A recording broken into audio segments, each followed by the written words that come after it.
Este microvideo es el séptimo de una serie de extractos del web seminar mencionado en el título. Su conductor es Donald Saul, autoridad mundial en ejecución de la estrategia, profesor de la MIT. Ver su reseña en los videos previos de esta serie.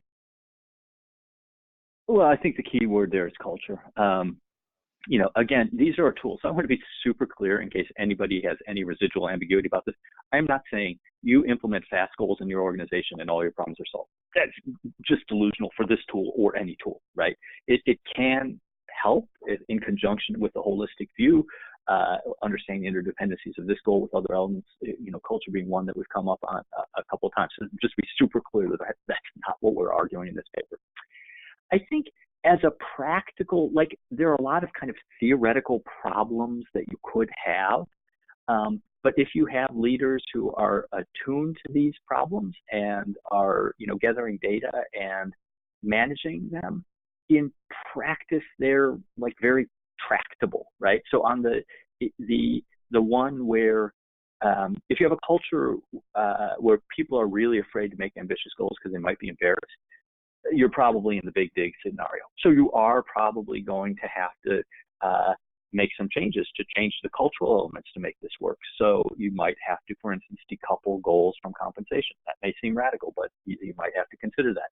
You may have to explicitly say the target level of completion, which is what Facebook and Google and a lot of Silicon Valley companies do, is not 100%, it's like 70%-ish, right? And you don't get too focused on the number, but, so if you hit 100%, you're probably being under-ambitious, you're sandbagging, okay? So yeah, that might be a change that you have to make. But the biggest change, truth be told, is you'll see some people who embrace it. I mean, in the companies we see, a third of the people say, yeah, make ambitious goals, even while 2/3 of their colleagues are saying play it safe. Guess what? If you're the senior team, you promote the people who make the ambitious goals and also, achieve them and play well together and do the other stuff. And you demote or fire or, move sideways those people who are less ambitious. It's a tool for surfacing various levels of ambition. You do it within a function or business unit or a division that has some level of autonomy. Do the experiment, play around. When the rest of the organization sees it work, you can get more widespread adoption. So the thing is, I get all these theoretical problems, or they're not even theoretical, but practical problems, right?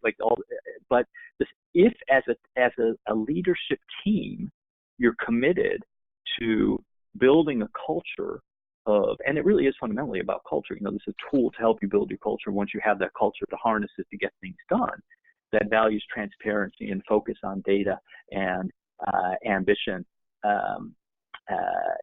And discipline in aligning your activities to what matters to the company as a whole. As you're trying to build an organization like that, you can use this tool in conjunction with other tools, and some stuff will work and some stuff won't. You address the stuff that doesn't work, and you kind of laud and publicize and double down on the stuff that does work, and you give yourself some time, and over 3-4 quarters, you start to see some progress, and depending on the size and complexity of your organization, in a couple of years, you can embed it. So it's no tool, not this, any tool is some magic wand that you wave over your organization and solve all of your problems. It's just, we know that, of course, we all know that. But what it can do is help to focus on the things you want to focus on, surface the other problems, cultural, compensation, information systems, the composition of your leadership team, that you got to address anyway, truth be told, probably, help you to surface those. And then you as a leadership team, kind of chunk through addressing those. And over time, there'll be 2 steps forward, 1 step back.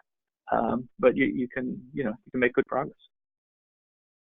Para implementar el enfoque FAST, los componentes A de ambicioso y T de transparente pueden resultar antagónicos en algunas culturas. Es por ello que eventualmente será necesario cambiar la cultura. Sin embargo, este emprendimiento puede ser complejo y de larga duración. Algunas empresas están aplicando como aceleradores de dicho proceso 2 políticas. 1. Desasociar el pago de incentivos del cumplimiento de metas. 2. Desasociar el concepto de buen desempeño del cumplimiento de metas al 100%. Consideramos que son medidas catalizadoras y por ello requieren enfocar otros componentes. Por ejemplo, la motivación intrínseca y la tolerancia al error.